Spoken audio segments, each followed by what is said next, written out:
Well, it's a long way from St. Bernard Parish to the Bahamas, but Sidney Torres is making that trip, and he wants you to join him. And it's really warm and nice there. You know, most of us remember him as the garbage king who cleaned up the French Quarter after Hurricane Katrina, and he did it in style.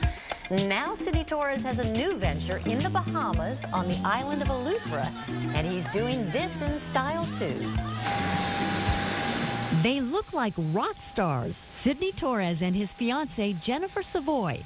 And when you fly on Sidney's private plane, you feel like a rock star too. We're heading to the Bahamas, to the island of Eleuthera.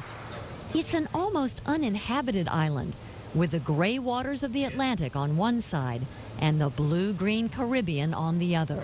When Armstrong got to the moon, he said there's two places that he could see, the Great Wall of China and the water of the Bahamas. And I really understand why he said that, because you'll be able to see the same thing. It's just absolutely gorgeous. You can see straight down to the bottom. When you land on Eleuthera, you can take a Jeep to where we're going. But better yet, a seaplane will take you right onto the beach. But before we land, let's back up a second. The last time we saw Sidney Torres, he was cleaning up the French Quarter. But then he sold his garbage company and started looking for something new to do. And what he found in the Bahamas is a long way from his family's roots in St. Bernard Parish. Are you ready to get your feet wet? Okay, gentlemen. Wow. When we said we'd like to see Sidney's latest project, he took care of everything with more than we could have imagined. A rum punch in a coconut chopped from a tree that morning. Fresh conch pulled right out of the shell. This is how a conch looks before it's clean.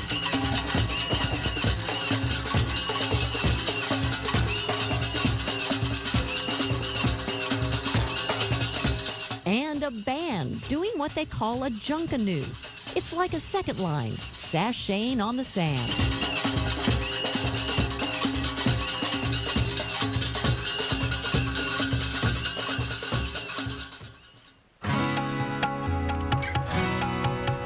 The resort is called the Cove. Built in the 1960s, it was past its prime when Sidney bought it last year. And nearly every day since then, he's been rebuilding it to match his vision, his way. I've enjoyed this last year being here, creating this beautiful piece of property and making it special and getting ready to offer it to the rest of the world. What the world will find here is a gentle breeze and irresistibly warm water. Let's look at the numbers. The Cove opens March 1st, and rooms range in price from less than $200 a night to $6,000. So what do you get for $6 grand? Well, it wasn't finished, but here's the idea. This was all jungle, and just came back here with a machete, and I walked back and laid out the first space in the bush, and then went further back and created the kitchen, and then put the pool in. That's right, a private pool in your own private 3-bedroom villa. It comes with a private butler, too.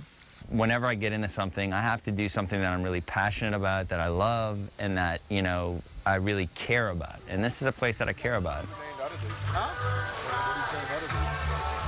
Pretty nice, huh? Incredible. Tomorrow night, we're going to take you inside one of the completely finished luxury cottages and show you a luxury meal to die for. Plus, the lovely woman who may be the first to get married and probably will be at that luxury resort. A couple of things here. That conch was still alive as it pulled out. What does conch taste like? I've never had conch. Well, I want to say it tastes like chicken, but much better than that. You know, it was great. It was great. All right. And also, it looks really affordable, starting at less than $200 a night, up to $6 grand. What's the difference there? Big difference. That's part of Sidney Torres' vision in this. He wants New Orleans to come. He wants New Orleans to be part of his market, and he wants it to be so that people can say, look, I don't have that much to spend, but I'd like to spend a day or two. What can you do for me? So he's got people on standby at the reservations desk to make it affordable. Got to get out. Oh, man, awesome. All right. Second part tomorrow. All right.